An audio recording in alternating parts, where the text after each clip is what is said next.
Power rankings, week 7, week 3 of these power rankings. Had a blast doing overreaction Tuesday's power rankings today and what's more likely tomorrow before we head into the weekend. Very excited for this one. Have some shifts, not a lot of shifts, but that being said, when we get to the part where it gets boring again, I have explanations about how close things really were to getting shaken up in this one. We'll start Week 7 power rankings. We'll see. I mean, shout out Parker, man. Toss us some tunes. Anybody else wants to toss us more tunes for every one of these, we'll take them because we are all about it. I think a little catchy vibe. You know what I mean? A little, you know, a little bit of that. I'd play Creed, but my wife got mad at me last time I brought up us talking Creed on this show. She did not like that we were exposing our singing habits to the world.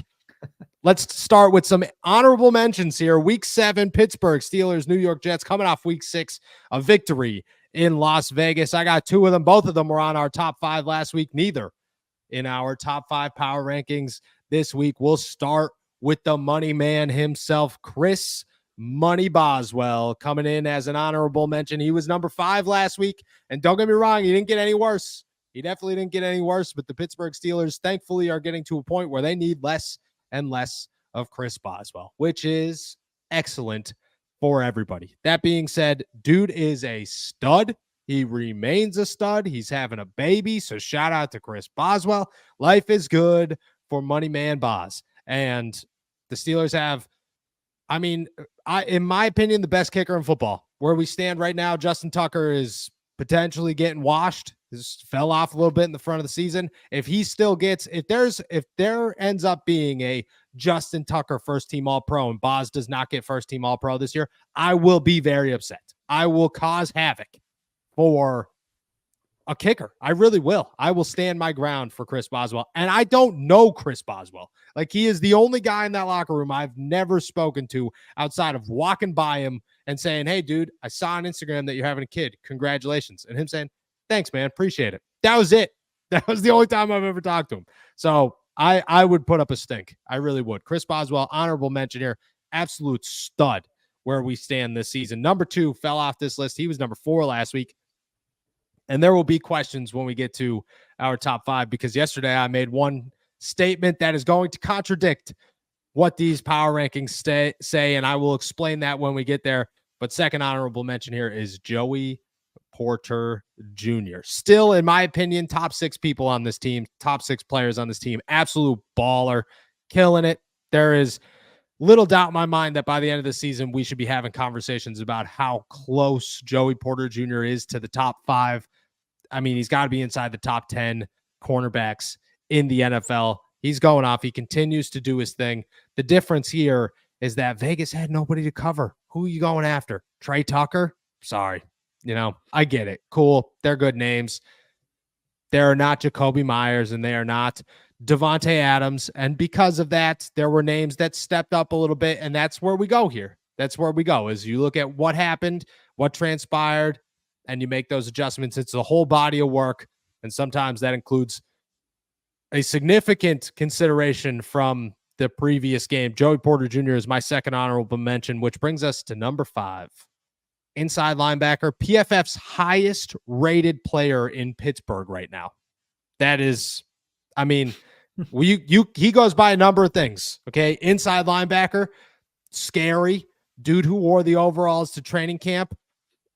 In your head, guy who would possibly win a one-on-one brawl fight to the death in overtime as of yesterday. Mm-hmm. And also Landon Roberts.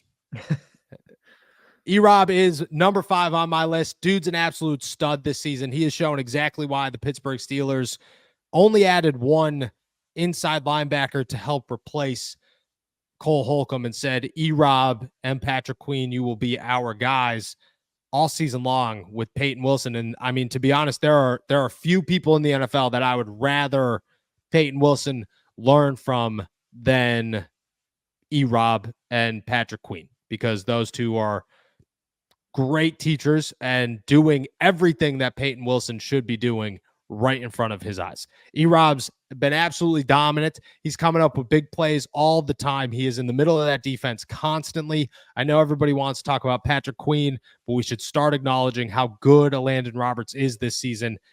I mean, he's on a tear. He will continue to be on a tear. Number 5 is Landon Roberts. Number 4 gets a little tricky here because yesterday I said Joey Porter Jr. is the best cornerback in Pittsburgh, and today I will say that Dante Jackson is number 4 on my Pittsburgh Steelers Week 7 power rankings. Why? Because, well, ball don't lie, my friend. Ball don't lie. And Dante Jackson comes up with the football as much as anybody else in Pittsburgh these days, and that's exactly what the Steelers needed this season. They have been desperately waiting for a corner who could come up with interceptions, and they now have one. His name's Dante Jackson. Don't get me wrong, Joey Porter Jr. is the best corner in Pittsburgh, and Dante will get more targets and so on and so forth. But at the end of the day, right now, Dante Jackson is creating turnovers, and the Pittsburgh Steelers are winning football games off of turnovers. They beat Vegas because of their defense causing turnovers. Dante Jackson was a big part of that. He remains a big part of that. When the Steelers need him to step up, he does. I still think Joey Porter is the best corner in football, or the best corner in Pittsburgh, but I think Dante Jackson is such a underrated pickup this offseason. It's maddening that people still try to argue online. I see it all the time on Twitter about, oh, Dante Jackson isn't that good. Dante Jackson isn't that good. Got to get another corner. What are you talking about? Dante Jackson should have a new deal the day the season ends that says you are in Pittsburgh until you retire, which might be 3 years from now. He's 28 years old, but who cares? Like, you keep him until he falls off that ship because he's that good right now. Basketball season is right around the corner, and there are few live events that make you feel as in the moment, and I get it, football season is probably one of them, where you feel like you're there, you're part of the action. Well, let me tell you about Game Time and how Game Time has this new feature called Game Time Picks that makes getting tickets to see your favorite teams play live even easier. Game Time Picks filter out the fluff to show you only incredible deals on great seats, so you don't have to waste time searching through thousands of tickets. I decided to jump on and see what Pittsburgh Steelers versus New York Jets tickets look like in primetime, and it took me 3 seats before they hit me with a great deal, telling me that not only are these probably the cheapest, but for the view, they may be the best deal that anybody can offer. Let me walk you through a couple of really nice things about Game Time. First, priority. Game Time Picks curates to make it easier to save more on sports, concerts, comedy, theater, etc. They give you all-in pricing, which means that this feature shows you the total upfront cost with no surprise fees at checkout, because that is the absolute worst thing about buying tickets. They give you seat views because nobody, and I mean nobody, wants to show up not knowing what their view of the stadium is going to look like. The lowest price guaranteed, or Game Time will credit you 110% of the difference. And Game Time ticket coverage, which means that your purchase is covered with the most flexible customer service policy in the ticketing industry. Take the guesswork out of buying tickets with Game Time Picks. Download the Game Time app, create an account, and use our code ALLSTEELERS for $20 off your first purchase. Terms apply. Again, create an account and redeem the code ALLSTEELERS for $20 off. Download Game Time today. What time is it? Game time. Number 3, 2, and 1. There were close to some shakeups here. Dante Jackson nearly slid his way into number 3 over Cam Hayward. And I said, yeah, you know what? Dante came up with some plays. You go back, Cam had a good game on tape, but Dante really killed it. And there's some thoughts of maybe Dante goes up to 3. Let's add a little spark to these power rankings. And then you look at the stat line and you go 4 tackles, 2 quarterback hits, 1 tackle for loss, and a sack.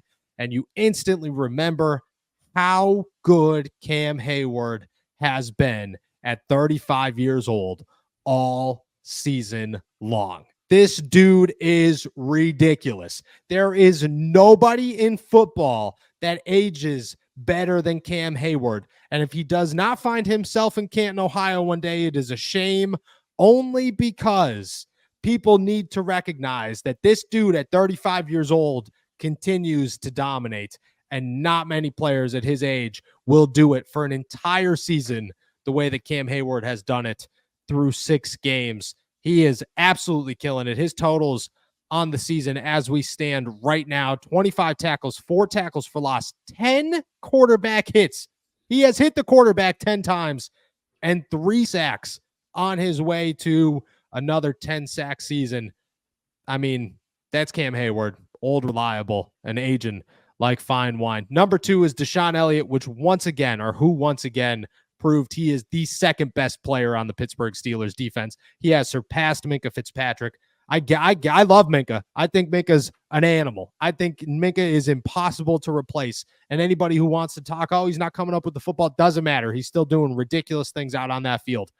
Deshaun Elliott is a monster, an absolute freak of a football player. And I don't know how he got overlooked his entire NFL career. I don't know how nobody knew who Deshaun Elliott was before 2024, but they should know him for the rest of his playing career, because Deshaun Elliott is the second best player on the Pittsburgh Steelers defense, and quite frankly, possibly the second best player in Pittsburgh right now, if we're going to be completely honest. And number 1 is TJ Watt, because, well, there are many reasons to make many moves.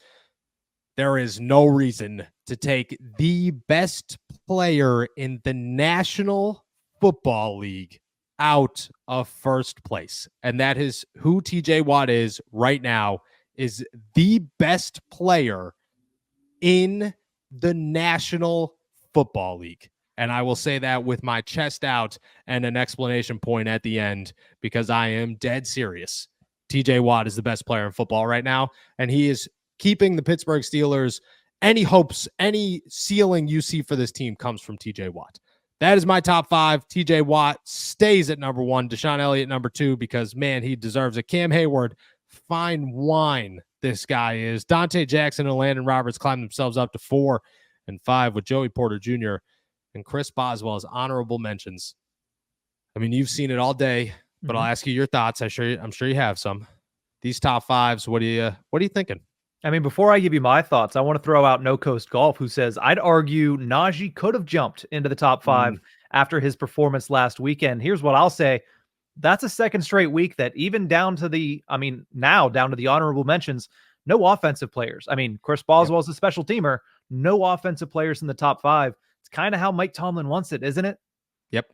It is exactly how Mike Tomlin wants it. And you could say Najee Harris had a phenomenal game. He did. If we were just going to go who were the best 5 players in week 6, Najee Harris is number 2 behind TJ Watt. But I mean, he's coming off of a couple pretty bad games in a row. And yeah, he had a phenomenal one. But these guys, TJ Watt, Deshaun Elliott, Cam Hayward, have carried the Pittsburgh Steelers. Dante Jackson has been as consistent as they come. And Landon Roberts is PFF sucks, and they have awarded Landon Roberts the best player in Pittsburgh. And sometimes you just got to look at it and go, I mean, that's wrong, but there's a reason to believe that. And I mean, he has been as consistent as they come as well. So that's my top 5. I get it. I like Najee. I think there is room for an offensive guy to climb in here eventually. And maybe Russ will be the guy that does. But right now, where we currently stand, there are none. My list, including the honorable mentions, all defense, and then Chris Boswell. Yeah, and the one good thing here is obviously the Steelers are a little depleted up front, obviously at outside linebacker, but who's been stepping up this entire time? 3 of the guys you mentioned, including honorable mentions, secondary. And you talked about Minkah Fitzpatrick as well. It's not like he's performing poorly, so I'm glad that we're respecting the Steelers secondary. It's the best that it's been in a very long time. It is a unquestioned strength for the Steelers right now, and hopefully it only gets stronger in a couple of weeks when you get Cam Sutton back. I thought Beanie Bishop had himself a pretty solid game in Las Vegas as well, so it seems like that unit is trending upwards, which is a great thing for the Pittsburgh Steelers, because and I say without a shadow of a doubt, that when Alex Highsmith gets back in there, your front is going to be back to being absolutely dominant. Run game, pass game, all inclusive. The Steelers defense has had their gaffes. There was the Cowboys game. You can't forget that. There was the early portions of the Colts game. You can't forget that. But they have the pieces to be great. They've put it on tape that they can be great. Now it's just about doing that more consistently. I agree. I agree. And it'll come, but man, right now, this defense looks good. And against, I mean, there's a test. Sunday night, I get Aaron Rodgers and company. They're 2-4. Things are not looking good in New York. It's a test. It's a good one. So both sides of the ball, especially the offense. You want to step up. You want to earn some places on here. Well, Najee, do it again. Maybe we'll start talking.